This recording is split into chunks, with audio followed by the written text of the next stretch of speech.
So, sekarang 4 Maret 2024 kita ngeliat XAUSD, target tercapai, down, dan down. Tapi kita mau mulai minggu yang baru. What we're gonna do? Apa yang akan kita lakukan?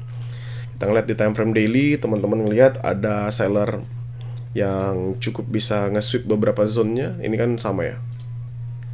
Ini sellernya kuat, mempertahankan pergerakannya. Walaupun King tetap berharap masih bullish, karena ini full dia kuat, satu candlestick full bullish. Tapi kita nggak bisa terus-menerus berharap hal yang sama ya. Kenapa? Karena momentumnya itu kan cukup sulit. Apalagi ini minggu baru, dengan ada NFP nanti di hari Jumat. Full dari mulai Selasa kita akan mendapatkan beberapa news yang cukup signifikan juga. Jadi mempertahankan zone ini akan cukup sulit. Nah sekarang teman-teman perhatikan, ini seller lumayan kuat. Ini dari 2088 sampai ke 2083 untuk bisa mendorong kembali full buyer yang ada. Teman-teman bisa perhatikan. Terus kausalnya kita hapus, kita pindah ke time frame H4. Mungkin teman-teman nggak ngeliat apapun dengan catatan di sebelah sini, tapi ketika kita tarik lumayan signifikan, teman-teman bisa ngeliat hal yang sama ya. Di sini kita ngeliat momentumnya ketika dia berhasil ngebreak.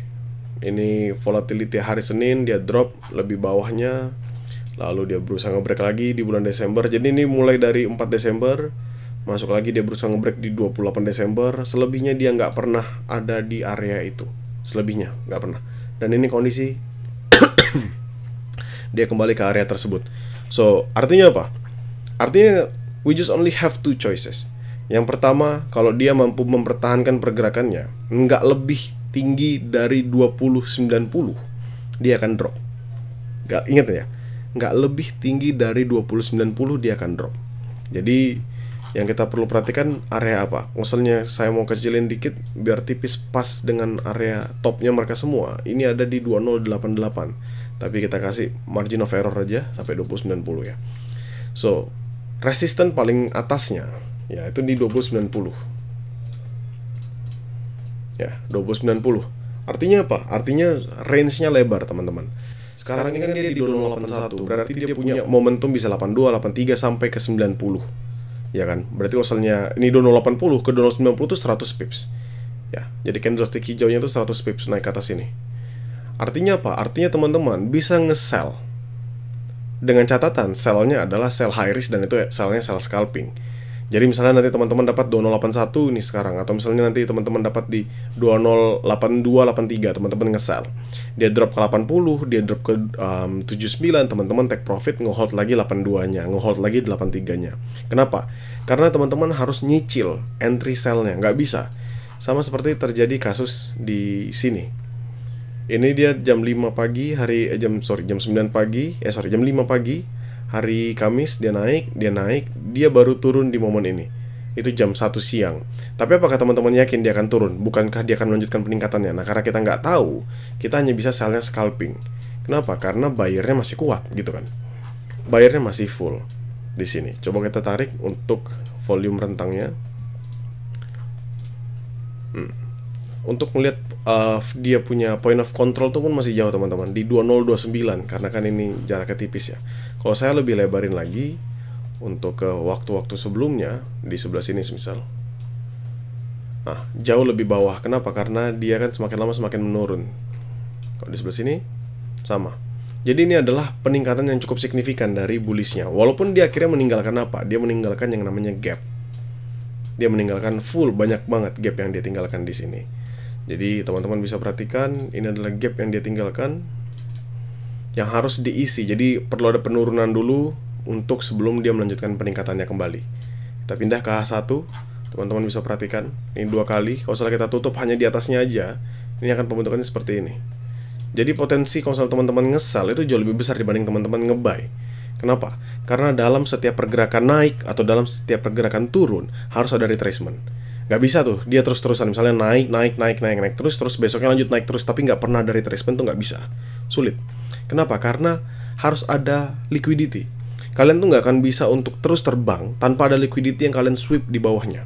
Kalian nggak akan bisa terus turun tanpa ada liquidity yang kalian sweep di bawahnya. Itulah kenapa yang namanya trend bullish, dia tuh selalu membentuk higher low baru dan higher high baru, karena dia selalu nge-sweep. Yang jadi masalah adalah ketika dia nggak bisa nge-sweep, ketika dia hanya bergerak consolidating. Nah, itu baru kita pertanyakan. Kondisi saat ini better banget buat kita nge-sell. Ngulangin sekali lagi ya, ini better buat kita nge-sell dan sellnya sell scalping. Kenapa? Karena kita mau main aman dulu sampai nanti kita bisa menghasilkan keuntungan yang lebih better. Sampai nanti kebentuklah form yang terbaik dari XAUUSD. Secara RSI divergence ini sudah mentok kemarin dan saat ini sudah mulai mengalami penurunan. Teman-teman bisa perhatikan sendiri. Dan secara MACD juga volumenya berangsur-angsur menurun, dan ini volume mempertahankan peningkatan ini sudah cukup signifikan teman-teman ya. Dan dia sudah berangsur-angsur menurun. Apakah kita bisa expect dia turun sampai 2075? Mungkin bisa. 2075, 2076, it's actually acceptable, masih bisa. Jadi apa fokusnya saya sekarang? Fokusnya saya sekarang mental masih seorang buyer, tapi dengan kondisi peningkatan yang signifikan kemarin, buyer ini akan lebih kesulitan. The real buyer akan lebih kesulitan. Sehingga seller ini possible menguasai dia punya pergerakan dari XAUUSD. Jadi fokus saya bukan di minggu ini. Fokus saya di hari ini adalah mencari sell scalping. Itu. Sampai nanti dia terbentuk formnya. Apa maksudnya terbentuk formnya? Satu, form yang saya tunggu adalah form untuk menutup gap. Jadi dia nutup di sini, atau dia misalnya lebih turun lagi, dia nutup gap sampai nanti dia makan order block. Ini kan order block nih full. Baru dia lanjut lagi, Ini yang saya tunggu. Jadi dia masuk dalam zone yang saya inginkan di sebelah sini untuk melanjutkan lagi peningkatannya. Jadi secara jangka panjang tetap sebagai seorang buyer, walaupun saya sudah hampir take profit half of my portfolio untuk buy swing, dan kondisi sekarang adalah berharap dia bisa tembus ke 2100. Tapi ingat teman-teman ya, ini patokan utamanya 2090 ini akan menjadi zone yang cukup signifikan bagi kita menempatkan resistannya aja. Sehingga ketika nanti 2090-nya breakout, kita sudah fokus lagi balik ke buy. Karena apa? Karena buyernya sudah makan habis semua di sini, si seller-sellernya. Jadi menurut King, saat ini teman-teman akan bisa entry sell scalping terus-menerus. Ya, bisa sell scalping terus-menerus. Teman-teman boleh start nanti, semisal dia masuk ke zone di area 2083 atau misalnya di 2082 kayak gitu. Atau misalnya nanti tunggu lebih atas lagi, karena kemarin dia sampai 2088 kan. Berarti teman-teman mungkin entry-nya 2086, 2088. It depends.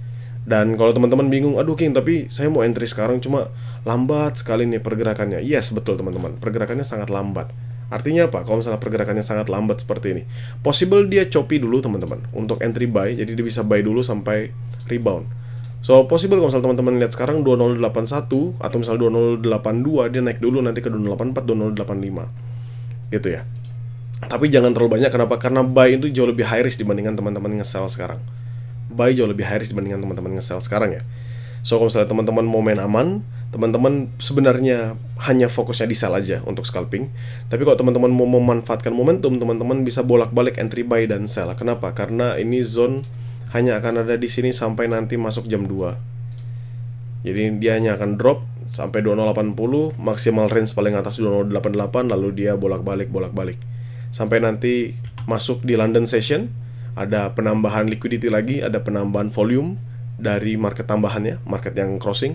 Nah, di saat momen itulah baru kita bisa memperhitungkan yang mana yang jauh lebih kuat.